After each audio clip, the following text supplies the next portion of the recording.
Hey everybody, and welcome back to our channel. In today's video, we are going to show you how to group shapes here in Adobe Express.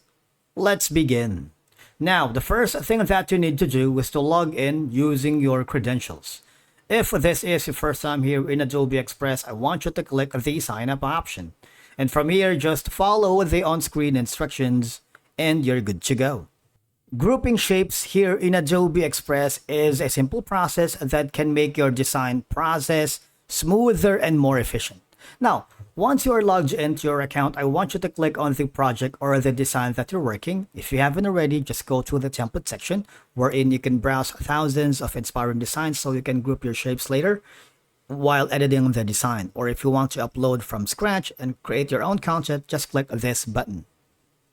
Now I'm going to add a new page wherein I'm going to add as many shapes as I can. For example, I'm going here, go to the shapes sections. And for example, I'm going to be choosing all of these. All right, so I'm going to place them accordingly. For example, this.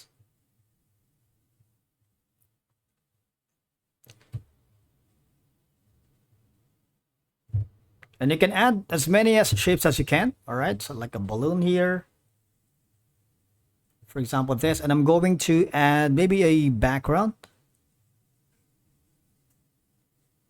Kind of like maybe a photo. Or maybe a video as well. But later for that. Now, for you to be able to group all of the shapes together, I want you to press the Shift button on your computer or Command if you're using Mac. Press Shift and click the elements that you want, the shapes that you wanted to group together. All right.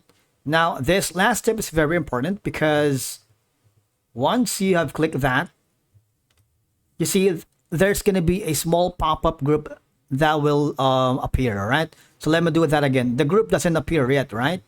But once you have chosen all of them together, the pop-up will appear here. You see that?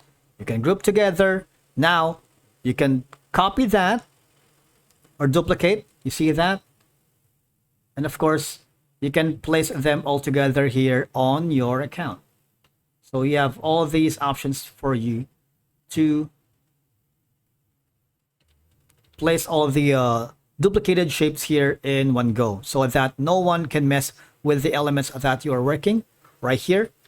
It prevents shapes from being resized independently, which could disrupt the overall design. All right. And that's it for today's video. Thank you so much for watching. We will see you again in the next video.